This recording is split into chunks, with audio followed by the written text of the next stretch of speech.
The iPhone 5S is finally here, but is it worth the upgrade from the iPhone 5? Hey guys, it's Brandon Miniman from Pocket Now. In this video, we're going to compare the 5S with the 5. Let's get to it. Okay, so we're going to do a bunch of speed tests and really see if there's a difference. But first, let's talk about how these guys look from the front. Here on the iPhone 5S, we have the fingerprint sensor down here surrounded by black metal. Now, if you get the silver version, this will be silver, or the gold version, this will be gold, which actually looks a lot cooler on the silver and gold models, because on the black, it kind of blends in. It doesn't really pop like it does on the silver and the gold models. Now, if we kind of move this in the light, you can see that the home button is now flat, and it really doesn't feel flat because it still dips in a little bit, whereas on the iPhone 5 and every other iOS device, we get that concave home button, which feels nice because you can feel for it very easily, but similarly, you can do the same on the iPhone 5S because you've got a little ridge here. The metal sticks up just a little bit. Besides that, looking at them from the front, you wouldn't be able to tell the difference unless you had color variation. Going over to the side, they are the same, exactly the same. On the back, you do see another difference back here. The cameras are a little bit different. We've got a smaller lens on the 5, slightly bigger lens on the 5S, and you can kind of see that in the light. We've also got that dual LED flash. There is an amber flash and a white flash, only a white flash on the iPhone 5. What this will do is take pictures that don't come out really like bright white, and we're going to do a lot of camera tests comparing these in the final review, so you can see if that actually makes a difference, and it really should.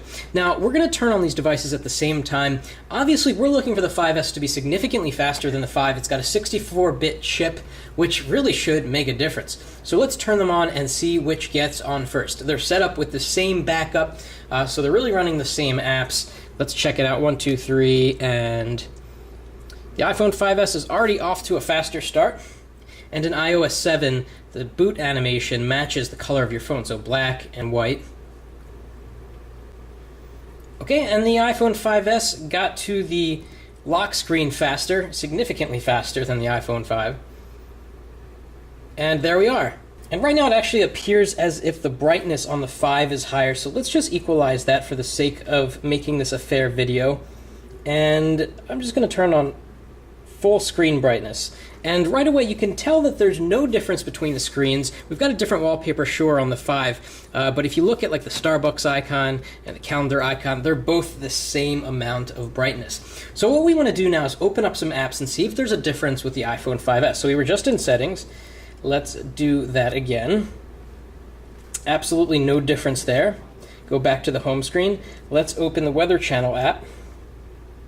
A little bit faster on the 5S, definitely faster on the 5S. Let's go into Safari, and we're going to bring up PocketNow.com here at the exact same time. 5S got it done a lot faster, still going on the 5.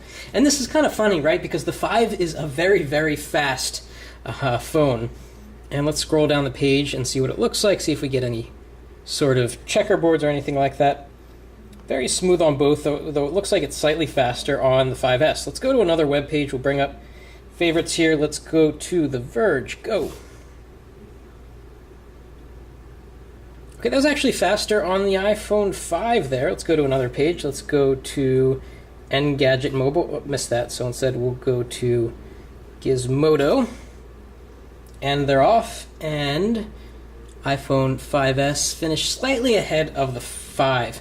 Now let's launch the camera app. That's always super important. That always seems to lag a little bit. So 1, 2, 3, go. Exactly the same. That's amazing. But here on the iPhone 5S, we have this new slow-mo function, whereas we don't have that on the iPhone 5 because it takes a little bit more of that processor to get there. Let's do a double tap on the home screen. Exactly at the same time. There are just really small differences. One place you'll definitely notice it is in gaming, especially games that have been optimized for 64-bit. Asphalt 8 has not been optimized for 64-bit, but it gets a huge bump in loading time on the 5S. So 1, 2, 3, go. So you can see splash screen happened first on the 5S. So that's a pretty big difference there. I clicked on that one first. And let's load the race And we'll play a little bit of the game and see if we notice a difference. This is the most graphically intense game I can think of for iOS right now. We're a little bit ahead here on the 5S.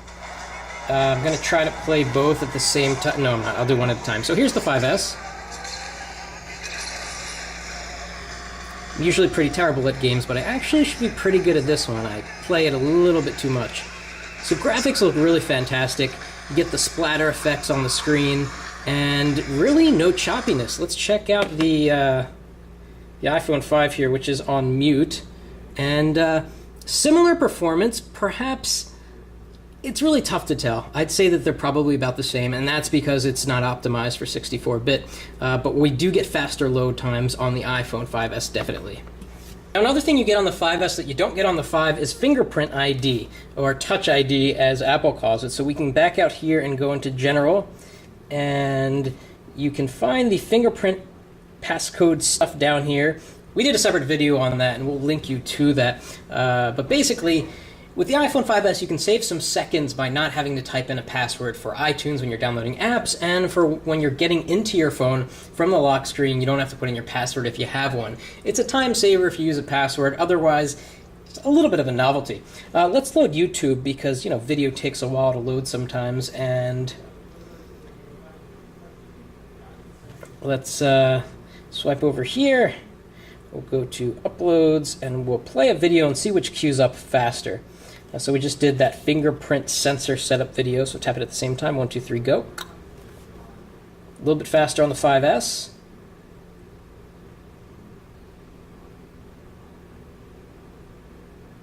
Started first on the 5, which is very interesting. So a lot of the time, these two phones are very equal in terms of performance. Apps come up a little bit faster. Let's go to Spotify here. So as you can see, just a beat faster. It's really not that big of a deal. Where we're going to see improvements is when developers start rewriting their apps for 64-bit. That might be weeks, it might be months, and you might not see any performance increases if you have a 5S unless you're playing games. So the summary of this video is that the iPhone 5 is still a very fast phone, and if you're considering upgrading to the 5S, you got to think about the camera, and we're going to have some camera samples in our review. You also have to think about that fingerprint sensor, because the speed difference really isn't tremendous, and so you have to keep that in mind. It might be worth waiting for the 6 if you have a 5 and you're thinking about upgrading. So that's it for this video, a little comparison of the iPhone 5 versus the 5S. Let us know if you have any questions. Drop a comment. Thanks for watching.